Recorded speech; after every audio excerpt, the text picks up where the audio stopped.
नमस्कार, मी Manisha. Bright foods and creation हे यूट्यूब चॅनलवर आपले खूप खूप मनापासून स्वागत आहे. आज आपण करणार आहोत स्वीट कॉर्न सँडविच. सँडविचचे खूप प्रकार असतात, पण आज आपण स्वीट कॉर्न सँडविच करणार आहोत. पण प्रत्येक सँडविचची चव ही खूप वेगळी असते, खायलाही खूप छान लागते आणि बनवायलाही खूप सोपे आहे. घरच्या घरी स्वीट कॉर्न सँडविच कसे करायचे ते आज आपण पाहणार आहोत. पण त्याआधी तुम्ही जर माझ्या चॅनलवर नवीन असाल तर प्लीज चॅनलला सबस्क्राईब करा आणि व्हिडिओला लाईक करा. चला तर मग आपण रेसिपीला सुरुवात करूया.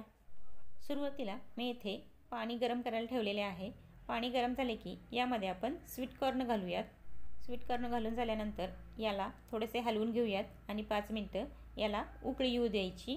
पहा 5 मिनटं झालेले आहेत, याला उकळी आलेले आहेत. आता आपण गॅस बंद करूयात आणि हे गाळून घेऊयात. आता एका गाळणीने हे स्वीट कॉर्न गाळून घेऊयात, म्हणजे पाणी बाजूला काढूयात आणि स्वीट कॉर्न बाजूला काढूयात आणि हे सर्व स्वीटकॉर्न थंड होण्यासाठी ठेवूयात. आता आपण सँडविचचे स्टफिंग तयार करूयात. आता कढई गरम करून त्यामध्ये थोडेसे बटर घालूयात. बटर पूर्ण वितळू द्यायचे नाही, त्यामध्येच बटर वितळण्याच्या अगोदरच लसूण घालूयात. बटर जास्त वितळू द्यायचे नाही, नाहीतर ते लगेच करपते. त्यासोबतच लसूण छान असा परतून घ्यायचा. लसूण छान असा खरपूस भाजून झाल्यानंतर यामध्ये बारीक कट केलेला 1 वाटी कांदा घालूयात. कांदासुद्धा छान असा मिक्स करून घ्यायचा. कांदा मिक्स झाला की यामध्ये बारीक कट केलेली शिमला मिरची 1 वाटी घालूयात. गॅस हा मोठाच ठेवायचा. 2 ते 3 मिनटं छान असे परतून घ्यायचे. कांदा शिमला मिरची जास्त मऊ करायची नाही. गॅस मोठा ठेवला की भाज्यांना पाणी सुटत नाही, त्यासाठी गॅस हा मोठाच ठेवायचा. तुम्ही यामध्ये आणखी कोणत्याही तुमच्या आवडीच्या भाज्या ॲड करू शकता. कांदा शिमला मिरची परतून झाली की यामध्ये 1 चमचा चिली फ्लेक्स घालूयात किंवा तुम्ही मिरी पूडसुद्धा यामध्ये घालू शकता.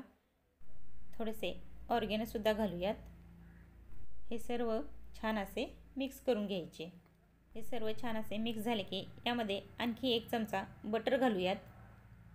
हे बटरही छान असे मिक्स करून घ्यायचे आणि यामध्ये आता घालूयात आपण उकडून घेतलेले स्वीट कॉर्न. हे स्वीट कॉर्नही छान असे मिक्स करून घ्यायचे.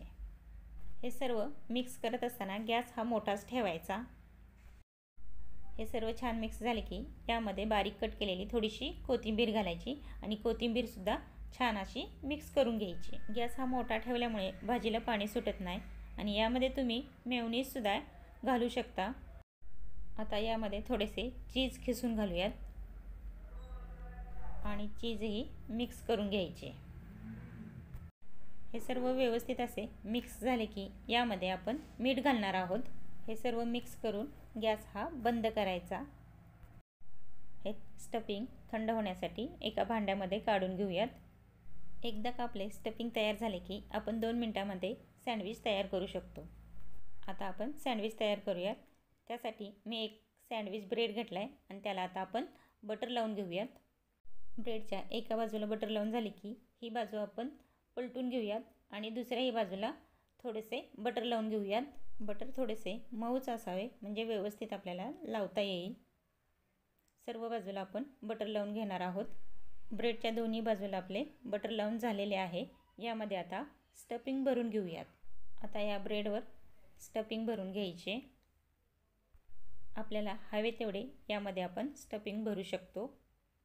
स्टफिंगचे प्रमाण तुमच्या आवडीनुसार कमी जास्त तुम्ही करू शकता. स्टफिंग भरून झाले की यामध्ये आणखीन थोडेसे आपण चीज खिसून घालणार आहोत, म्हणजे आणखी टेस्ट खूप छान येते. आता यावरती आपण दुसऱ्या ब्रेडलाही बटर लावून घेऊयात.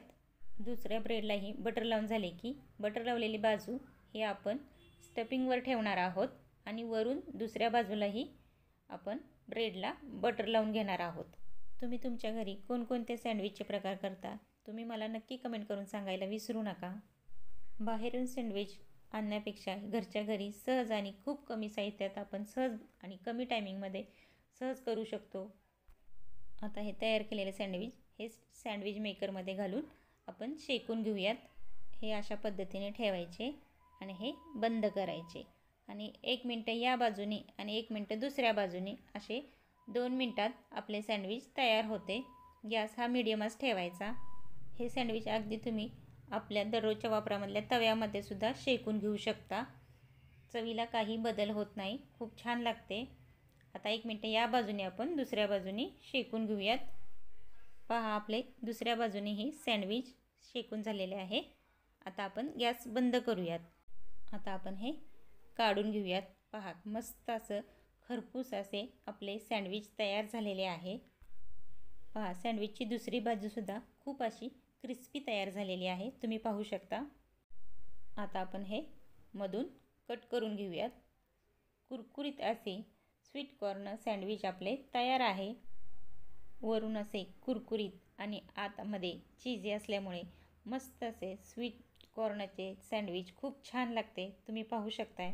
सँडविच ब्रेड शेकून घेतल्यामुळे तो पचायला हलका होतो आणि गरम गरम कुरकुरीत सँडविच आपले तयार झालेले आहे.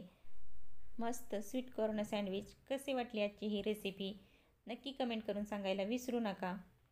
व्हिडिओ आवडला असेल तर व्हिडिओला लाईक करा आणि चॅनलला सबस्क्राईब करा. तर पुन्हा भेटूयात अशाच नवनवीन चमचमीत चटपटीत रेसिपीसोबत. तोपर्यंत बाय बाय.